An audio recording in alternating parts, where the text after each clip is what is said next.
Welcome back to the channel. I'm your host for today, Claire Headley, and my guest for today is the wonderful Mr. Jon Atack. Thank you so much for joining me today, Jon. Always a pleasure, Claire. And since it's that time of the year, Merry Christmas, Happy Holidays, and the many variations thereof to Happy whatever. Hanukkah. There we go. Happy Hanukkah. I think you mentioned Yuletide earlier and various other. There we go. Perfect. Any pagans out there, have a good time. Yeah. All bases covered. Yes. Jolly, and here's to an amazing 2025. But once again, we will be talking today about the subject of life after Scientology, our respective journeys. And for anyone tuning in, if you'd like to leave a comment, I will be giving away 5 signed copies of Mr. Jon Atack's book, A Piece of Blue Sky. Yay! For anyone interested in learning more. Yeah. I want to say that the book was written, and I spent 6 years doing it, absolutely with focus that it was for people who'd been involved in Scientology. I was involved for 9 years. There wasn't a moment during that 9 years where I doubted L. Ron Hubbard or Scientology. I was absolutely into it. And I wasn't a staff member, I wasn't the SEAL, so I wasn't humiliated and abused, which makes me, I think, unique. I've met over 1,000 people who've been involved, and nobody's as yet told me, no, I had a fine time. I had a fine time. And so Hubbard and Scientology, that was all fine. Once I got to St. Hill, you know, that was a little bit different. That the organization, the way it was run, the mess it was in, and lots of lovely people. That was something that got me. And you know, I think people outside of a group tend to think, oh yeah, they're all trying to manipulate you, they're all trying to get you. Well, yeah, they were trying to sell me stuff. That's true, because they got 2% on it, which I didn't know at the time. But a 2% commission on the sale. That's right. Yeah, the registrar's commission. But nonetheless, I wanted to understand, how was it that I had spent 9 years and not seen the obvious? And it is obvious. Scientology does not lead to the things that Ron Hubbard claims. You won't be outside of your body. You won't have supernatural powers. There's a lot of pretense, but you won't see that actually happening. You won't see cures for cancer, leukemia, or people being raised from the dead, another claim that Hubbard made on several occasions. These things didn't happen. In fact, in Philadelphia, during the Philadelphia doctorate course in 1952, Helen O'Brien, who was the head of the organization at that time and ran the Philadelphia organization and the Hubbard Association of Scientologists, she said that they put a fishbowl on the counter in the reception so that people would throw away their glasses. And she said, by the end of the time, you know, they spent months, nobody threw away their glasses. And I think I wanted to understand, so how did I become so devoted to this? Yeah. Why was I so caught up in this? Why did I defend it against other people? Why did I recruit people? And to me, that meant understanding who Hubbard was and the history of Scientology. And it is incredible that Scientologists, we were all completely ignorant of the past. We didn't know about the Hubbard Dianetic Research Foundation in Elizabeth, New Jersey. We didn't really, I didn't know anything about the government inquiries, the 2 in Australia, the Canadian one, the South African one, the Rhodesian one, or the UK one. And so to understand it, it seemed necessary to pick through that history very carefully. And I wrote a book that was intended for consumption by people who'd experienced Scientology. You know, it's gratifying that there are other people who've read it and found it useful. And we talked a few months ago about the possibility of a course for former members, and I kind of balk at this idea of a course. You know, it's like we have a check sheet and a twin on the course. Yeah, no, well, we were, obviously have to we pay were, that much. yeah, it was the concept of a workshop, I would say, I more than know. I know that. I know that's not what you wanted, but yes. just to say that I think before doing anything of that type, it's a good idea to understand what it is and what it was. Blue Sky was written to talk about Hubbard and to talk about the organization. I very deliberately did not talk about the technology of Scientology. By the time I published the book, which was early in 1990, the first edition, this is the new and much improved one, the non-abridged version. Nice. But by the time I published it, I'd had 5-6 years where I no longer believed. And I have elsewhere written about what I think of the technology and why I think the technology is not actually a form of liberation. It's a form of imprisonment. It's a way of creating psychological and often physical slavery. And I went through various titles along the way. The book was originally about Captain Bill Robertson and how he left Scientology, because Captain Bill was just the most incredible character. I mean, I got to know him pretty well over an 8-month period. And he kept trying to talk me back in, and I kept trying to find out what had gone on. And that book was called The Scientology War. And Collins Publishers, who were the biggest publisher in the world at the time, they became HarperCollins. And the wife of the managing director, Lillian Collins, was a Scientologist. But unbeknownst to their publishing board, they looked at this manuscript and wanted to publish it. But it got caught up with a simple fact, which was that publishing a book about Scientology didn't used to make any money, because they would sue you. And so the publishers, after 3 months of saying, yes, we'll do this, and that was the editor who was most interested in it, came back to me and said, the reason that I really like this book is you haven't got your head out of it yet. It's like, oh, great. So you could see a cult from the perspective of a cult member. I didn't like that thought. But I did realize that, how on earth are you going to understand Captain Bill and the independent movement, the free zone, all of this stuff, Ronzor, which I helped to create for my sins? How do you understand that if you don't understand what Scientology is? How do you understand what Scientology is if you don't understand who Hubbard is? Yeah. And so that meant just an incredible amount of work, because there was no World Wide Web. So if I needed something from a library in Montana, I had to write to them, and things would go back and forth. And the Montana Historical Society were incredibly helpful, and allowed me to trace where Hubbard had actually grown up, and that his grandfather, contrary to his claims, did not own a quarter of Montana. Right. He owned 128 acres, and he wasn't a cattle baron. He was a veterinarian who kept some horses.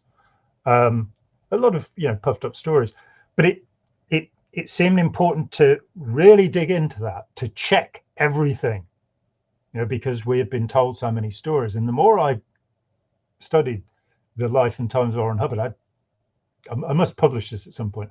I took 22 of the biographies of Hubbard, most of them published. I used the one from Mission into Time as the basis, and then I added in statements along the way. That was my sort of armature.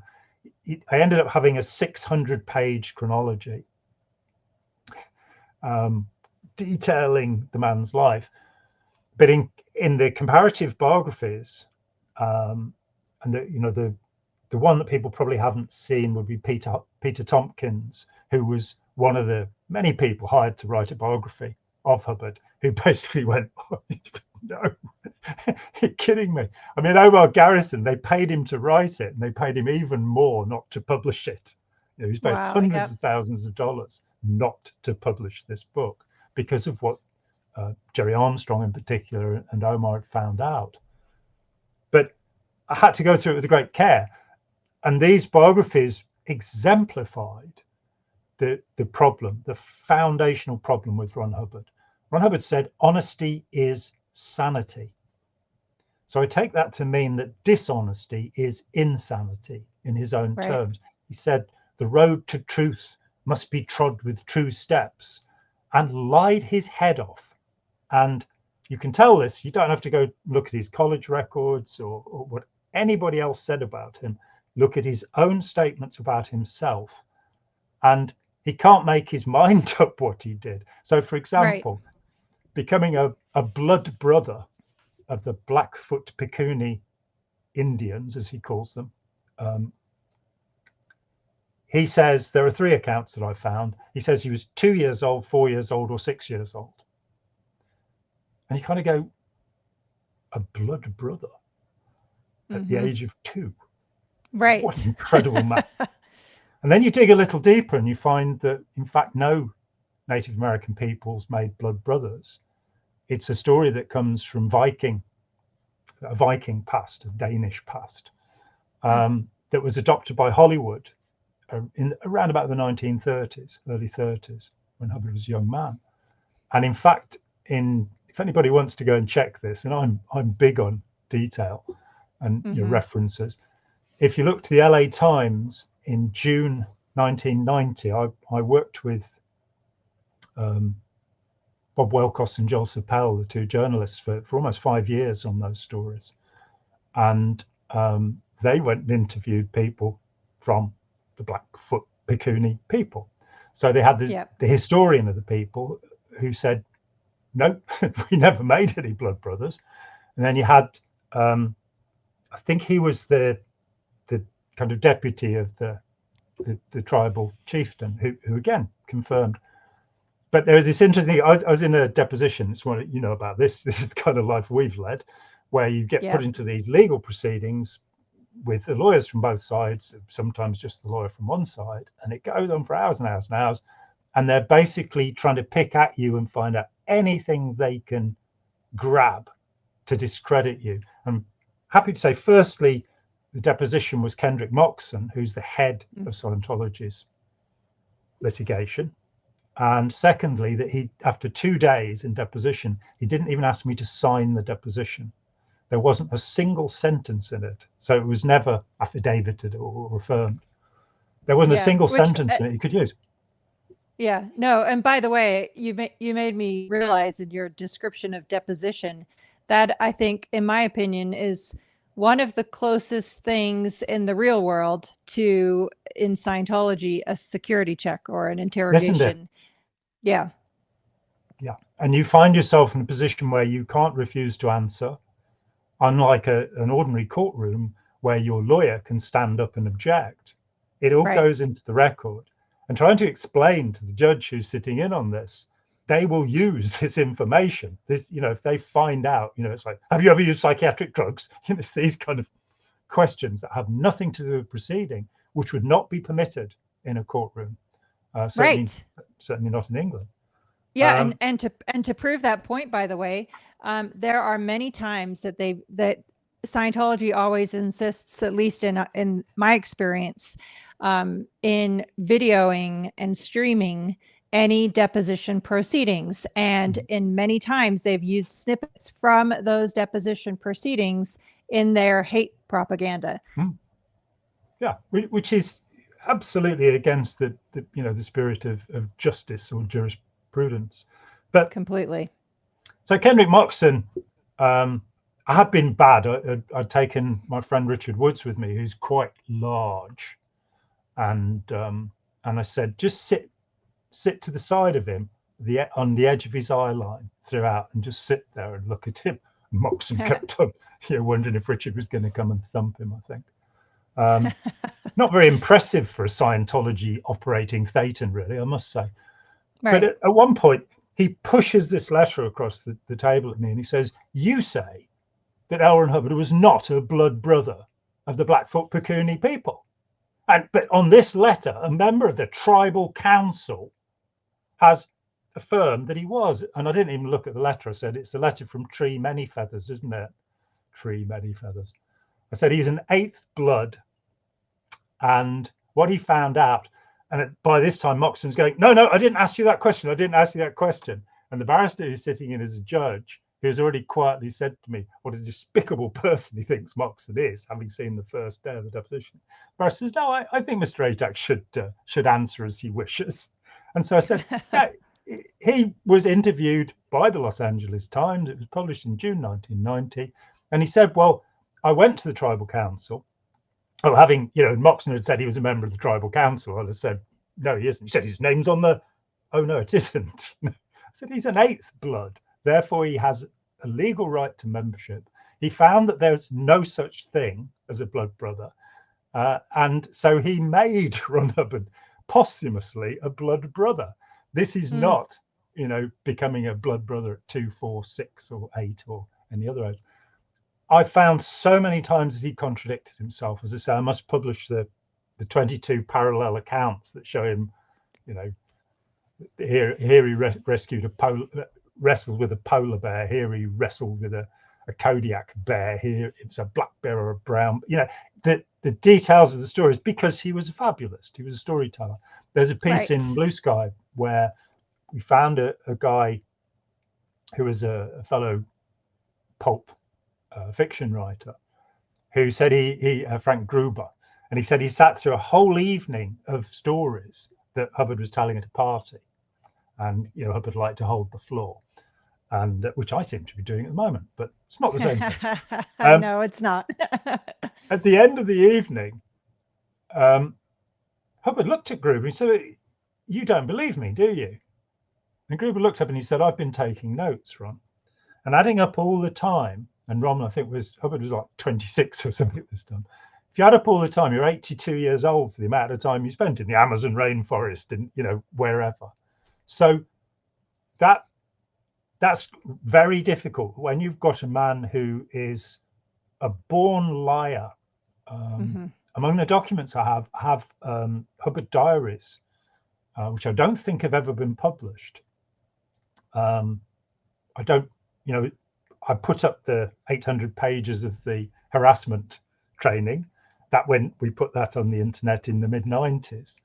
I don't know if it's still there. These diaries, because they're too big for my scanner, I've never copied them in any way. But there are 3 diaries written by Hubbard as a teenager, detailing his escapades in China, in Guam and China. And because he would later say that he had studied with gurus in China. And as these are his only visits to China in his entire life, that must have happened during this. Right. And you have these 2 handwritten Ron Hubbard diaries presented to the court by the Religious Technology Center in one of its various front groups. So they come from the Hubbard archive. So the provenance is absolute. They were written by Hubbard. And you read these things, and the only mention he makes that you could pin to any kind of guru or mystical training is that he visits a lamasery. And his only comment is that the monks' voices sounded like bullfrogs. That's all you get. As for his other claims to have studied with gurus in India, he didn't visit India until the 1950s when he changed planes at Calcutta at one point, or in Tibet. Oh, come on. Or Mongolia. In the there's a one Scientology book where you have him studying with gurus in Mongolia, which is probably, who knows. But these diaries, as I say, there are 3 of them detailing 2 journeys. The third one is typed. The third one is him going back through his own diary and making it better. Not so he can publish it, just because that's his nature, Right. And yeah. So you're right. A Hubbard fact versus fiction deep dive would be absolutely fascinating. Yeah. And I mean, when Russell Miller came to me in January 1986, and again, if you want to, get over Scientology, then you have to, I think, you have to understand what it is, where it came from and how it works. And the first thing to take away is the curtain between you and the Wizard of Oz. Right. And see that the little man with the megaphone, that's Ron Hubbard. Yeah. There are so many people in the so-called free zone who believe they've understood that Hubbard was a confidence trickster. They've understood that, in fact, he enslaved people and damaged them. You know, he did tremendous harm to thousands of people. You know, this guy who would put a child in the chain locker of a ship, right? You know, filthy, dirty chain locker, pitch black with rats wandering around. A child not yet 5 years old for 3 days because the child was being a child, and right. You know, that's not permitted in Scientology. This man who had so little feeling for other human beings, but there are so many people out there who believe themselves to be independents or free zoners, what have you, and they think you can make a logical argument from the fact that you've got this utterly selfish, destructive human being, but he gave us a technology that will liberate us spiritually. It doesn't play. And I think the first part of understanding that is to look at his biography. Russell Miller's book, Barefaced Messiah. It's a great book. It also has possibly the best title that a book has ever had. I remember the day he phoned me up and said, I've got it, Barefaced Messiah. And you can, yes, absolutely. Yeah, but brilliant book, brilliant title. Absolutely, 100%. Yeah, and he came to me in January '86. In fact, just a few days before Hubbard died, which was on the 24th of that month. And he was working for the Sunday Times. He was the highest paid journalist in the UK at that time. You know, so he'd written biographies of Hefner and of Getty. You know, so he was the top of the trade. And he got this. The Sunday Times wanted some articles, and the project was to find Ron Hubbard. Mm-hmm. And they'd signed him up to do that. And he was thinking about a book, and he gave me a check. And nobody had done that before. I'd had 2 years of doing anything I could to help people, but nobody had paid me for doing it. And I liked that. That was good. And because I'd approached 50 publishers with Blue Sky, and 11 of them had said they'd love to publish it, but they realized there was no profit in it, so they weren't going to. In fact, Neville Spearman, the head of Neville Spearman Publishers, who'd published The Mindbenders by Cyril Vosper, former member, wrote to me, and I imagine him sat in his tailor-made Savile Row suit, you know, his pinstripe, this elegant 70-year-old public school educated, Oxford educated, whatever, and he signed the letter off, "Death to the evil cult." So I sort of given up on the idea of being published, and I as part of the deal with Russell, I was his researcher. I was his only paid researcher. I worked with him for 18 months. I was his expert witness in court, and we won cases here in the US and in Australia. But I didn't think I was going to get published, so I let him have the manuscript of Blue Sky. Mm-hmm. And if you look in the bibliography of Barefaced Messiah, it credits a book by me called Hubbard Through the Looking Glass. And that is the essential point that I want to make here, that everything is the reverse of what it claims to be in Scientology. This isn't it isn't a way of freeing people, liberating people at all. It's a way of entrapping people. Yeah. And it always was, right from the start. And he knew it was. The first thing he ever wrote about Dianetics is a letter in January 1949 to his literary agent, Forry Ackerman, who gave me the letter along with a whole batch of Hubbard letters. And Forry was his agent from the 30s right into the 1970s. And he did some Scientology. He didn't really particularly like it, but they remained good friends. And here's this letter, which Tony Ortega has put up along the way, where Hubbard is talking about this new technique he's discovered, where you can rape women and they won't even know about it. Wow. That's the first mention of the modern science of mental health. Oh my gosh. It's friggin' unbelievable. Excuse me. Yeah, of course. Ugh. Yeah. So and of course, we go out there and say, well, look, no, Scientology is really dangerous. And people go, oh, no, people have got to be allowed to do what they want to do. I mean, we're a liberal society. We can't stop people from doing what they want to do.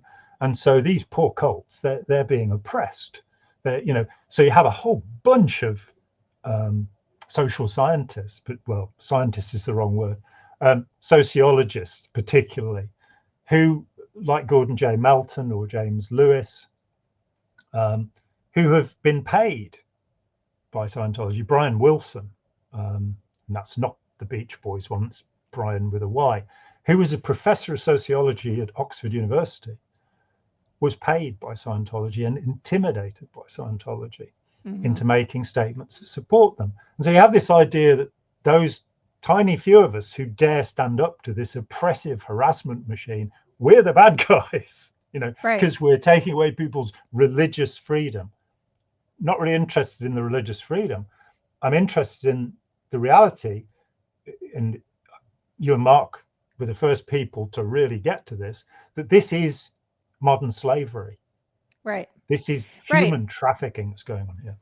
Yeah, no, totally. I mean, I've said many times, I take no issue with anybody's belief. Believe whatever it is you want to believe. But when it comes to an abusive, controlling organization that indoctrinates and really programs you into submission to be controlled and leveraged by them, those are two separate things. They're two different buckets. I did want to ask you a question. Okay, so I've seen many different iterations of people coming out of Scientology. In my case, given that I was born into it, my mother joined this organization when I was 4 years old. Scientology really was absolutely never a choice for me. I've always said that the moment when it became a choice, which was the day that I escaped, I chose not to have anything more to do with it. But that was me. And Mark was pretty similar. Like it was like, in other words, for us, it was never about the belief or the organization. It was just the whole bucket, like just walk away. But here's my question, because I've seen many times where people leave Scientology, but they, as in the example you gave with free zoners, they are like, well, the technology, I still believe in the technology. I just, I'm not part of the organization anymore. I have two questions about that. Is that common in other cults, or is that unique to Scientology, is my first question. And then my second question is, why do you think that is? I mean, like you said, it's a complete contradiction to realize that you're part of an abusive organization and yet still hold on to the technology as something valuable when look at what it breeds. I mean, there has to be technology, a series of practices or rituals or initiations. And yes, I can think of an example of a couple I know of who were members of the International Society for Krishna Consciousness, or ISKCON, as it's ISKCON. I mean, come on, guys. Started by Swami Akirya Bhaktivedanta Prabhupada, who I think was perfectly genuine. I think he was genuine, but he created a vicious cult because he was imposing monastic Hinduism on people who wanted to sleep more than 4 hours a night and didn't want to have to write a permission slip before they could have sex. These kind of bizarre beliefs. And this couple were deeply involved. The father was from New York, the mother was from Germany. And they became, after Prabhupada died, and the sect split into a number of factions, which is what tends to happen after the death of a creator unless there's a powerful bullying figure like Brigham Young for the Mormons or David Miscavige for Scientology. You usually see factioneering, and so they couldn't take the new leadership. There were in fact two groups in the UK. The leader of one of them was beheaded by his second in command, in fact, which is not a story that's often told, because he found out that their second the leader of the cult had been dosing their food with LSD, and that was why they were all feeling a bit strange, I should think. Oh wow, I had this incredible experience. I was meditating and my head came off. These two people no longer felt comfortable with the organization. I met them through their daughter 20 years later, and they had moved to Ireland and kept practicing the Krishna consciousness form of Hinduism, which is, a fairly weak form. I shouldn't say that actually, because they now run the Hindu society in the UK. They represent the whole Hindu community, the leaders of this peculiar cult. But they absolutely still believed everything. They still meditated. They still read the Bhagavad Gita at least once a week religiously and stayed within it. And I think the same, it's something to do with believing. I've had the incredible privilege of working closely with Yuval Laor, who has been for now 30 years working on what is belief. Why do we become fixed in our beliefs? Why are some people fervent and other people not? How does this work? And I think he's doing a good job of refining this, but it's something that it's absolutely been with me from the moment I left. Why did I believe this so willingly, and why did I brush aside any disagreement? And I did that, in the same way that I do it now. That I've got a lot more experience now, but when I read Christopher Evans' Cults of Unreason, because as a Scientologist, I didn't realize I wasn't meant to read these things. So I read Cults of Unreason, and he said, well, there's a point in 1965 where Hubbard becomes bored with Scientology. He goes off to Rhodesia, and he's not really interested. And all I had to do was look up in the tech volumes and the policy volumes how much Hubbard had produced during that time. You're going, well, for somebody who wasn't interested, he was still pouring out stuff for us all. He'd just gone off on a long holiday and broke into government offices, and his assistant, who I interviewed, Morley Glazier, went to prison for stealing things on Hubbard's behalf. It's the first Guardian's office, if you like, before it had even come into existence. He's already trying to subvert governments. So you're saying Mary Sue Hubbard was not the only person who was took the sentence on behalf of Hubbard and did time. Over the years, the first one was 1952, when Hubbard had the mailing list to the Wichita Hubbard Dianetic Foundation stolen, and the man who did it was a man called James Elliott. And on Hubbard's letterhead at the time, Hubbard wrote 31 letters to that mailing list, which I have, attacking Don Purcell, who was the guy who was running the Dianetic Foundation and done everything he possibly could to make life easier for Ron Hubbard. He settled his divorce. He got him out of the he was being sued for practicing medicine without a license by the New Jersey Medical Association. He got him out of that suit. He had 5 bankruptcies because all 5 of the foundations had gone bankrupt because he spent money like water. That was one of the phrases I heard most as I interviewed people around Hubbard. He spent money like water. There's a day when he bought a Cadillac from the bankroll in his pocket. He just does the money. Now these were the profits from the research foundations, and they all went bankrupt. And Purcell rescued him from that. And then Hubbard said that he wanted to explore reincarnation. you've got him. He talks about it in Science of Survival, published in June 51. But he's saying other people are suggesting this, and you go, no, you've read Aleister Crowley, and that's why you call it past lives, not reincarnation. All of this stuff, the magical memory, Crowley calls it. And he wanted to introduce it, and Purcell said, "Oh no, the sperm dream. That's as far back as you're allowed to go. Conception. You're not allowed to go further than that." And so he stormed off to Phoenix, Arizona, and created Scientology because he didn't have the word Dianetics anymore. But this determination that he had, one of the things that surprised me in research, broke from him. Nobody stayed. So James Eliot in 52 steals a mailing list. We know Hubbard had the mailing list because he wrote these letters. Yeah. But on Hubbard's letterhead from Phoenix, Arizona, it says James Eliot, business manager. That was the association. So Hubbard's own letterhead has this guy on, and he was prosecuted for theft.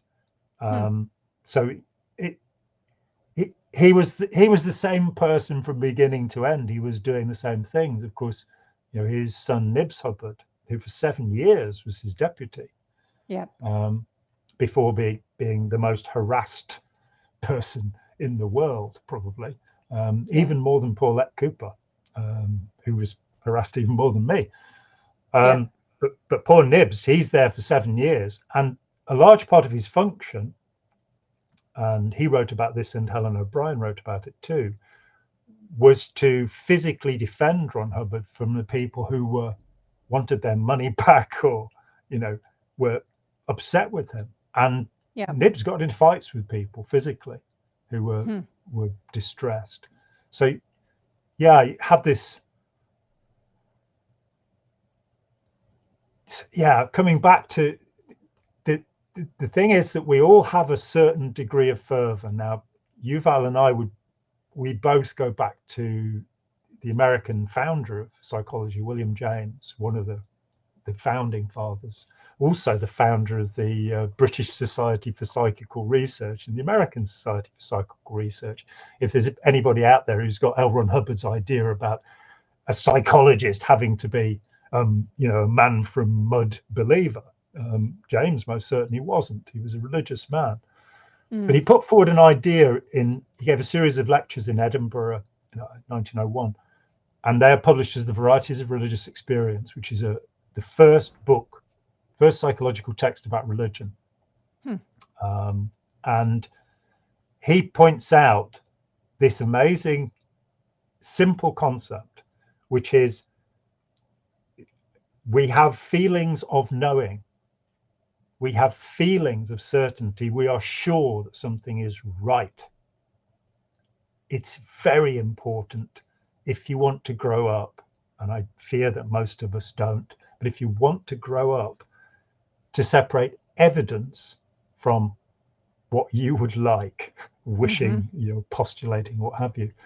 And James called it noesis. He had this word for it. And they're the feelings of certainty. The example that I've been giving for years of this, meant decades, is when I was 17, I spent a couple of hours talking with a Bible basher. Perfectly friendly conversation. I stopped believing in God when I was 13, just the way it was. So, but I was really interested. I just reread the Gospels, and so friendly conversation with this guy, which terrified the living daylights out of him. I'm sure this effect on people sometimes. And he backed away from me, walked away 2 hours on the street. He just accosted me in the street to see if I knew the truth about Jesus, or that would I let Jesus into my life, or what have you. And my point of view is that I think the teachings of the Gospels, some of them profoundly wonderful. One of them is consider the tree by the fruit thereof. And I think that's a very good piece of advice. It's don't let somebody sell you a pear tree without tasting the pear first. And Scientology is kind of like that. But this guy, as he backed away from me, said, I don't understand the Bible, but I know it's all true. And there are feelings of knowing. And if we are to become adults, we need to get past this childish idea that because we would like something to be so, doesn't mean it is. With Scientology, a couple of years back, I was talking with Karen de la Carrière, and she said, it's terrible. You say to somebody, look, here are the claims that he made. You can cure asthma and you can raise from the dead and all of this stuff. None of them are fulfilled. Here are the things, when you're a communication release, the lowest level of release in Scientology, you'll be able to communicate freely with anyone on any subject. Unless, of course, they've been declared suppressive, unless you're criticizing Scientology, unless it's verbal tech, unless it's all of these rules. So there isn't anybody in Scientology who's allowed to communicate freely with anyone, including themselves, which is where it starts getting very frightening. And Karen said, so you go through this with somebody and then they'll look at you and go, but didn't you have any wins? And so let's make a little detour. The end phenomena of nearly all Scientology processes is a cognition, which means a thought in the real world, but Hubbard, he wasn't happy with epiphany or revelation or realization. There weren't enough good words for him. So he called it a cognition, which is a rather dull word, really. Yes, agreed. You get that, and you get very good indicators.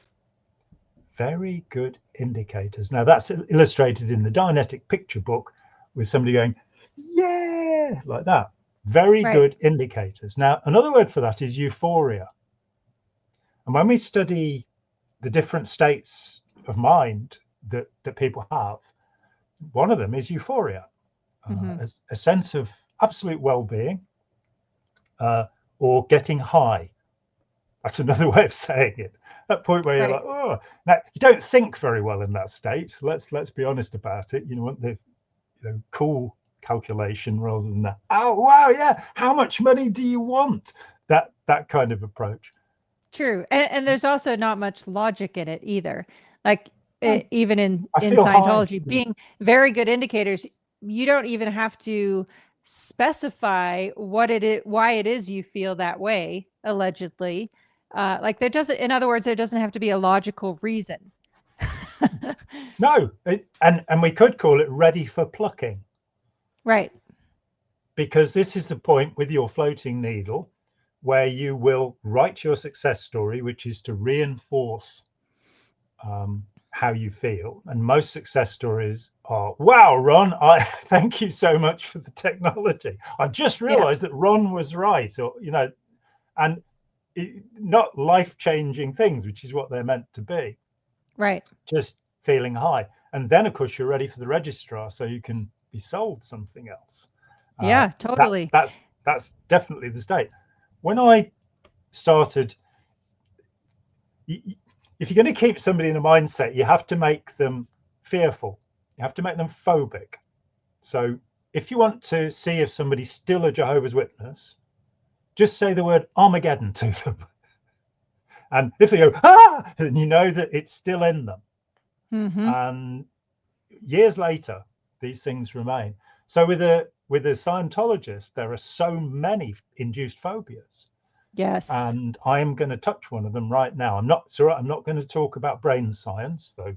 Okay. It's a pretty fascinating subject. I mean, the idea that your brain's just a kind of switching exchange, like a telephone exchange, and the 200 separate areas of the brain, who cares about any of that? And the realization, of course, that if you harm one of those brain regions, a person will have lost competence. So the spirit is no longer, if Broca's area in the brain is afflicted, you'll get Broca's aphasia. You won't be able to remember the words for things. But Hubbard's got it down to the you got these little gold discs in front of your eyes, and there's just you 3 feet back yet. Oh no. So but I'm not going to do that one. The one I'm going to do is hypnotism. And if you say to anybody, pretty much, who's been involved in Scientology, it's hypnotism, they'll go, oh, no, it isn't. And you go, Ron Hubbard said, and I wrote a paper called Never Believe a Hypnotist, which is a statement made in Science of Survival by Ron Hubbard. Never. That means not ever, not once, not under any circumstances believe a hypnotist. Hubbard confesses frequently to his training in hypnotism. Mm-hmm. Again and again, it's in Dianetics. I was surprised, when it went through it after leaving, to find that he's saying, and again, Never Believe a Hypnotist, my paper has the, you can see me reading it if you want on my channel, but it is for people who don't need that. You can actually get it. It's on my website. Oh, nice. But I'll link to that. He just keeps on. He'll say hypnotism was not used at all in the development of Dianetics. This is in Dianetics, Modern Science, Mental Health. You go a few pages further and he says the early work was done with hypnotism. He also says at various points it is vital, if you're going to be a good auditor, to understand hypnotism. So for anybody who is alarmed, whose like phobia sensors have been stimulated by the thought that Scientology is hypnotism, let's ask a question. What is hypnotism? Hypnotism is a process or procedure that brings about the state of hypnosis. Nowadays, the word hypnosis has been conflated and people talk about the hypnotism as being hypnosis. But hypnosis originally, when James Braid in the 1840s came up with the term, is the state that you go into.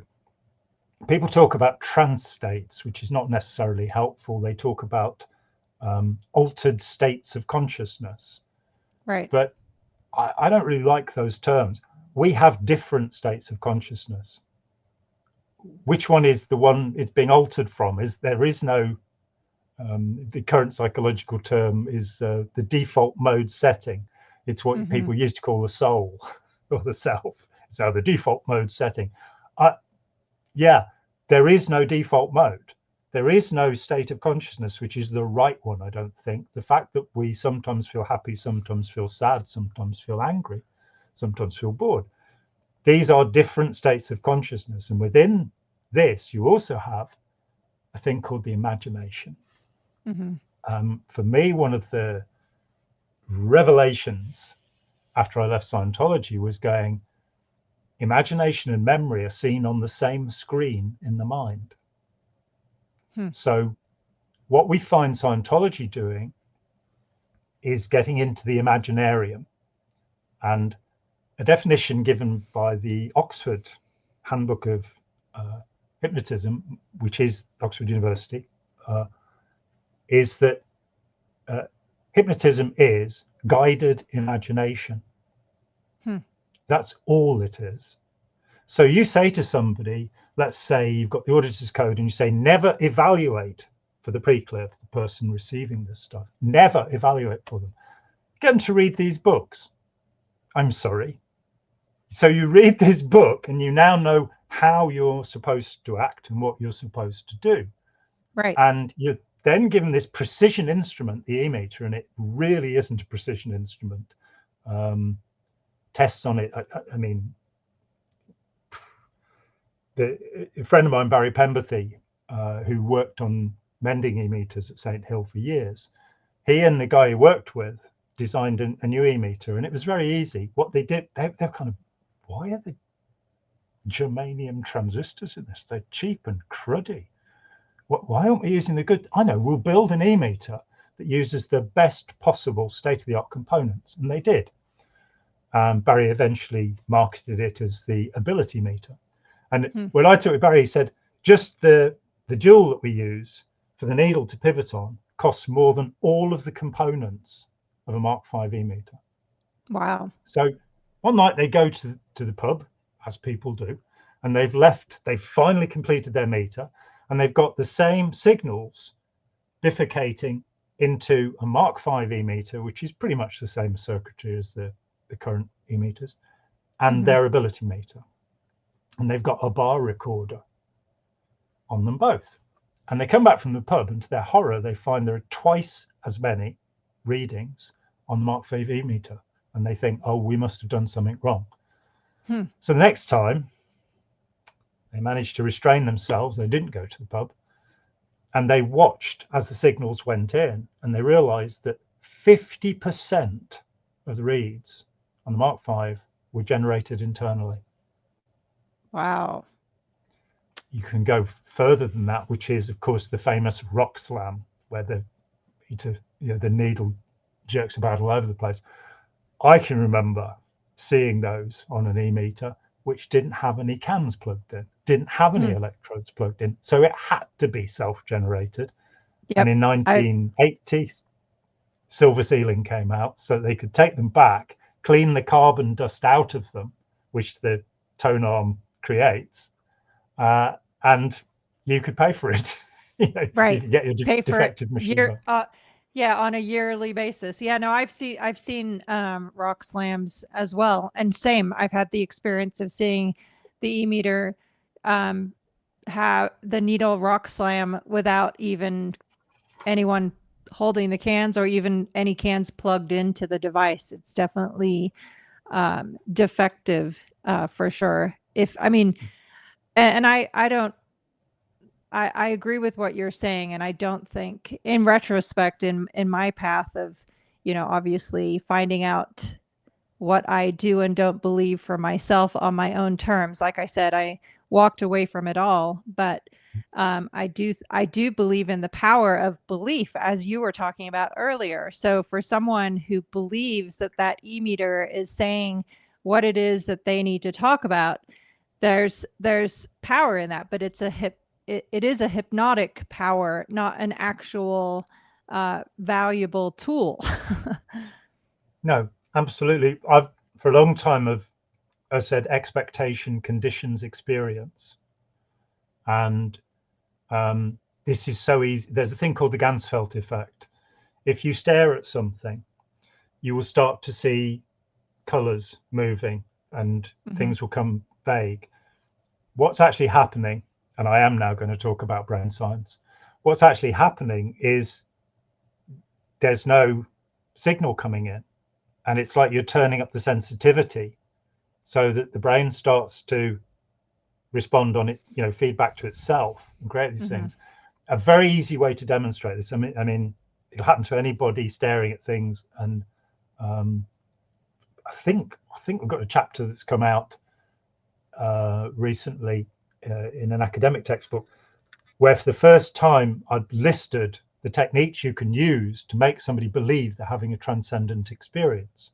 One of them is staring at things, because you'll start, the process is called filling in. You'll start seeing things.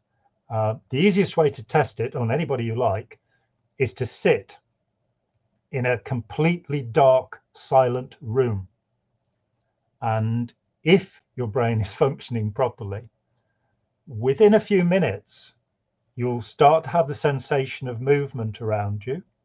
You'll start to hear things because your senses are turning up and up and up and up. And people will, Darren Brown, the most famous of hypnotists that this country's ever produced, you can see him on video talking with a woman who grew up, born into an atheist family and grew up as an atheist. Within 10 minutes of talking to her, about 30, within 10 minutes, she feels the presence of God. Now, wow. Darren Brown's an atheist, and he is not. And you hear what he says to her, and you're going, but he hasn't said anything. What he's done is he's suggested to her things that will get her to have this experience. Kind of like, watching a horror story or something. You kind of can put that thing in. Or if you're giving a talk, and this is one I have been known to do, and you kind of go, oh, I've just been in this place, and these people were telling me about fleas, and you just watch the audience. That's suggestion, and it's not a weakness. In fact, it's a competence. It's a power.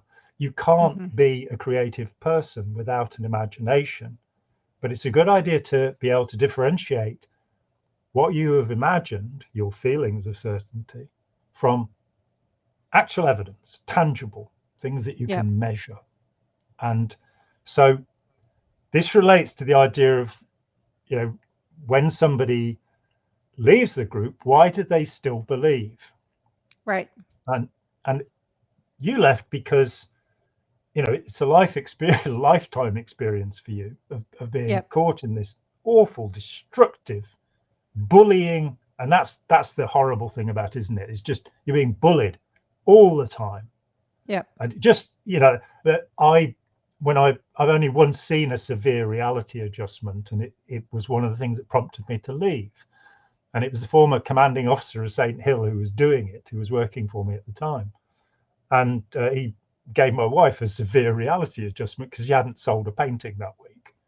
Mm. And I was outside the little room where he was screaming his head off at her.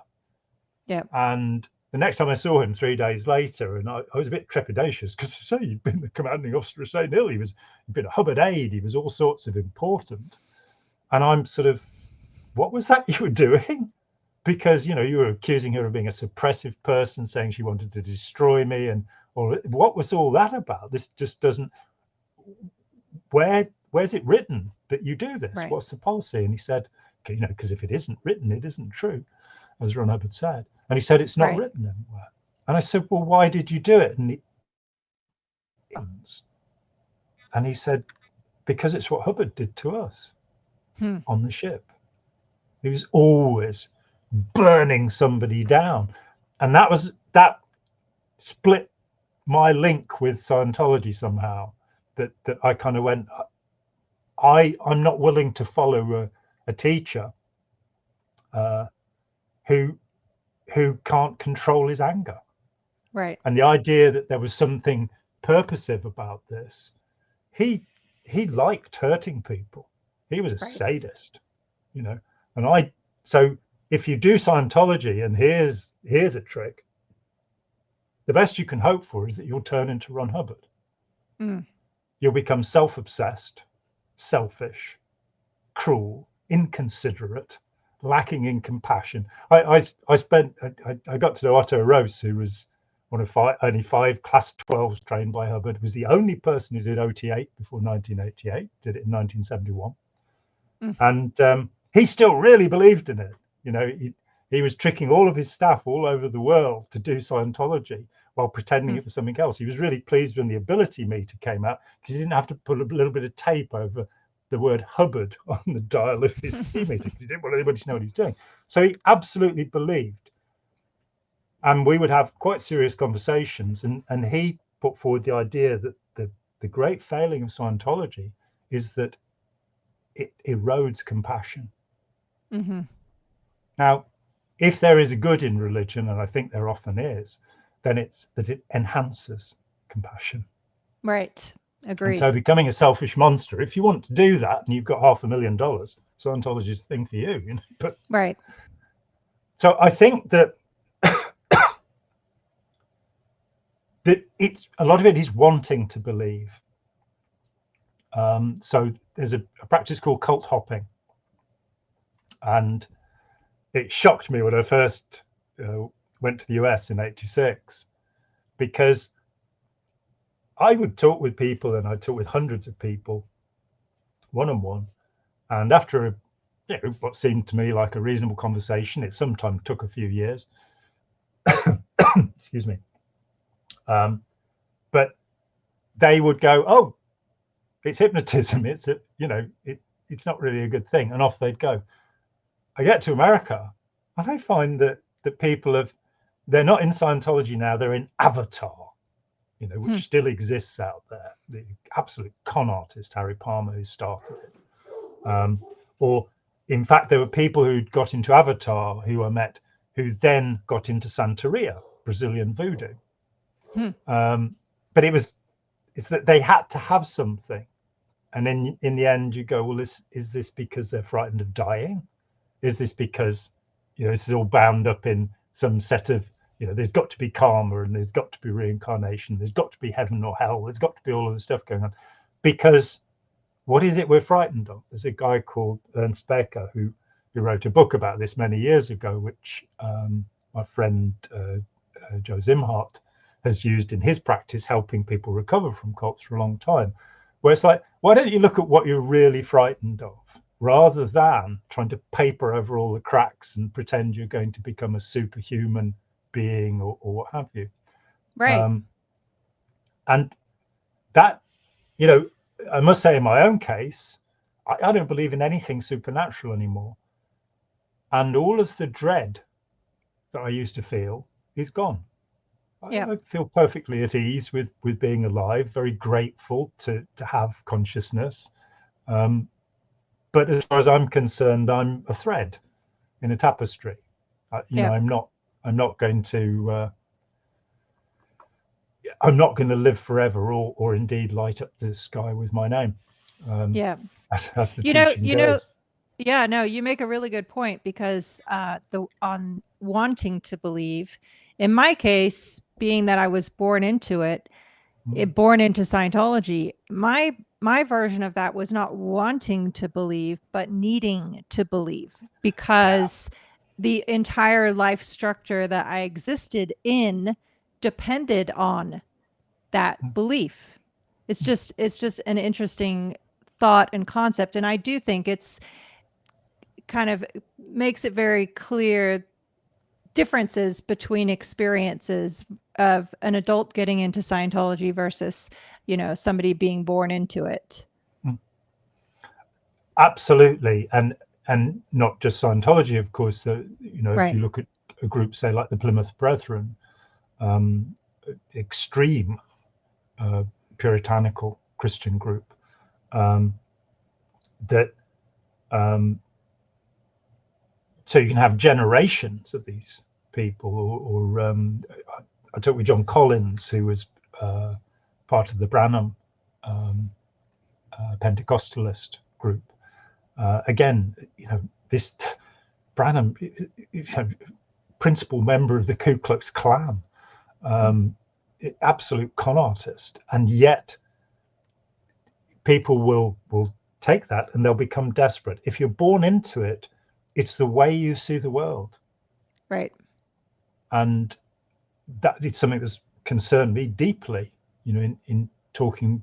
Yeah, we've got this term second generation. I don't really like that, 2Gs or what have you. I use the term born in. You know, you can be 17 generations, don't really mind how many generations it is. If you're born in, then it's how you view the world. I grew up in an Anglican Christian family. Say at 13, God disappeared from my world. I didn't believe in it. I didn't stop believing in magic and the supernatural and that kind of thing. And I became a Buddhist a year before I got involved with Scientology, and I never viewed Scientology as a religion. That seemed to me a joke. And I've been studying religion since I was a teenager. I don't see what's religious about it. I really don't. Right. It's a pseudo religion. So I retained Buddhist belief throughout my time in Scientology, and indeed into my 50s. So it was about 35 years that I considered myself. But of course, you're Buddhist, you don't believe in God. So, you know, but you do have reincarnation and all sorts of magical and supernatural beliefs in some of the different sects. I was involved with Soto Zen, which in fact deplores magic. But I'm not going to say kind words about them either, because they trained the Japanese military for World War II and taught them how to get rid of their compassion by staring at things for long enough. Not a good idea, really. But nope. For me, it was an incredible release, escape, when I left Scientology, to go, I don't have to think down these tram lines laid down by Ron Hubbard anymore. Right. And that's a kind of being born again, if you like. But I then saw 80% of people at least grab the next thing. Now I'll believe in that. Now I'll believe in that. And for me, it was, no, I want to know what the truth is. These interesting delusions that make us feel comfortable. I want to know what the truth is, even if it's deeply uncomfortable. I want to know what the truth is, because I do understand that that's the only thing that's going to be satisfying. And so the need to believe. If you've grown up in it, I have a friend who had probably the worst abuse story I've ever heard with Scientology. She was 6 years old when she started to be sexually preyed upon by her Scientologist stepfather. And when I met her, she'd actually joined the Sea Org when she was 16, had 5 years in the Sea Org, and then done a medical degree. And the journalist Steve Kinane, who wrote the brilliant book Fair Game about the history of Scientology in Australia, which is just an exceptional piece of work. Not because it's about Scientology, it's just an exceptional book, you know, and he has such humor in it and such good sense. But he was interviewing me to help him with that book at a time when I was in fact not doing anything for anybody anymore with Scientology. You know, I would work on cases that involve children, and free of charge for the most part, and I would help serious authors. And just for the record, I don't consider Janet Reitman a serious author. Understood. But she was one of the people who came to me during that time, and she wouldn't listen to what was said. So her book has an error per page, 110 pages, 110 errors. She even gives the wrong year of death for Hubbard at one point. Died in 1985. She says, what have you? She wasn't going to listen to me. Steve Kinane did. And he came here from Australia, the other side of the world, and pleaded with me to talk to this woman. And I said, I don't do that anymore. You know, I had, in fact, 16 years where I had nothing to do with it other than friends who had court cases, things that involve children or authors. And I didn't want to be harassed anymore. So with Janet Reitman, I said, you know, I'll work for you free of charge. I'll give you access to my archive, which is the largest private archive of Scientology material outside the US. And it has all of the relevant material that you'll find in any of the US ones, including the Hubbard archive, in fact. But we won't get into how I got access to that. But I will work with you free of charge. I'll give you access to this, but with the condition that you don't mention my name to anyone. Don't tell anyone that I'm working with you. And she wrote back and said, they don't harass people anymore. Oh my goodness. Go and look at the websites with my name on them. I consider that a bit harassing. Absolutely. But with Steve, so I just wasn't, I didn't want it. I'd had 16 years solid of pretty much daily harassment, and it was awful. I was on my own. I was not part of any kind of group. You know, Lawrence Wollersheim, Bob Penny, the brilliant Bob Penny, whose name should be seriously mentioned and underlined in red, the creator of FactNet, the publisher of Marjorie Wakefield's books, and a wonderful man. And Jerry Armstrong. And, you know, that was about it. I was otherwise helping to defend independence, like the Institute for Research into Metapsychology. And I'd come away from all of that. I stopped that in the beginning of 1996. Steve Kinane comes along and he says, will I talk to this woman? And I'm like, no, it'll hurt. You know, I'll hear all of this awful stuff and it'll all get inside me. And I've done this with hundreds of people. I don't get paid.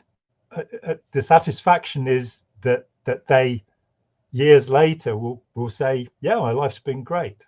But most of them just disappear into the ether. You know, I don't even get Christmas cards from the 600 people that I've talked with directly over the years.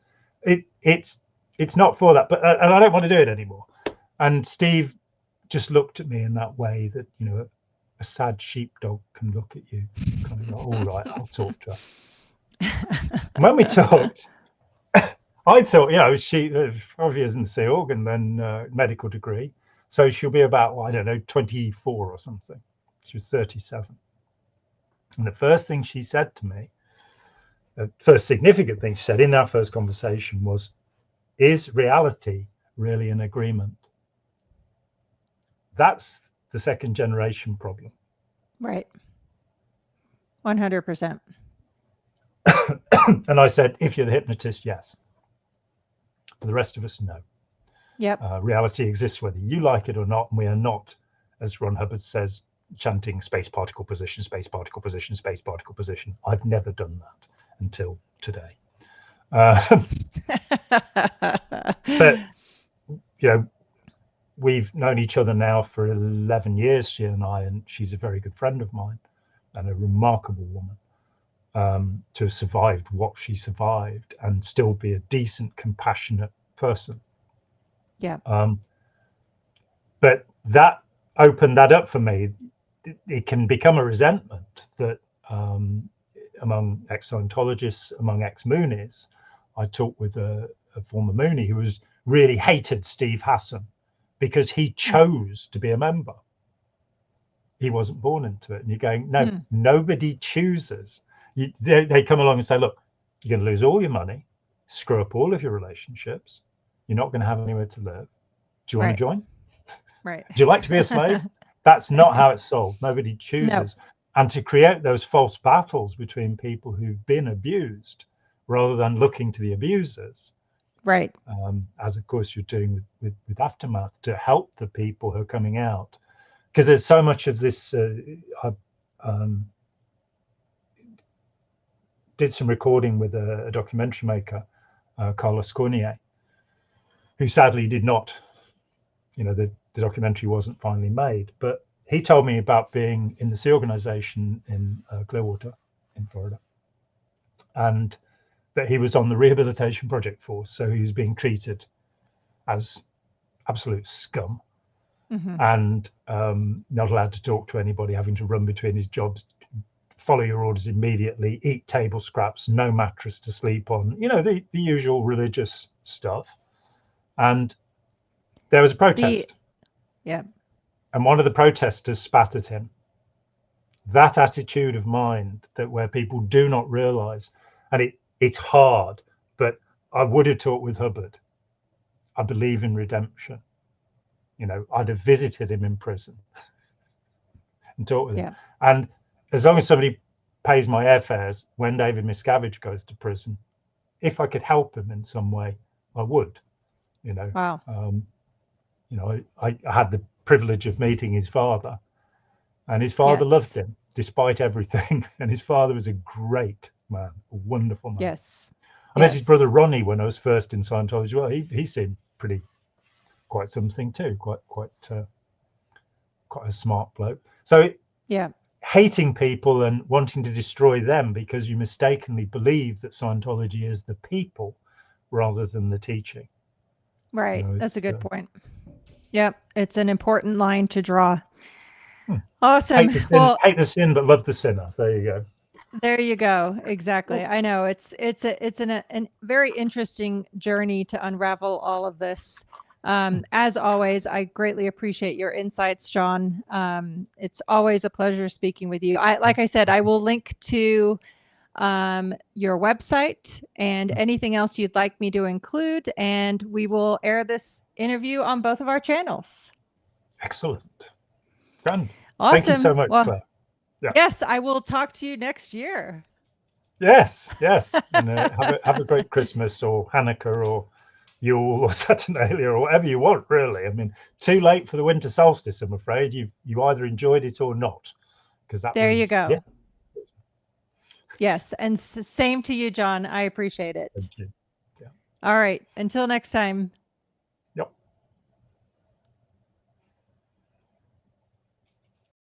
Thanks for watching.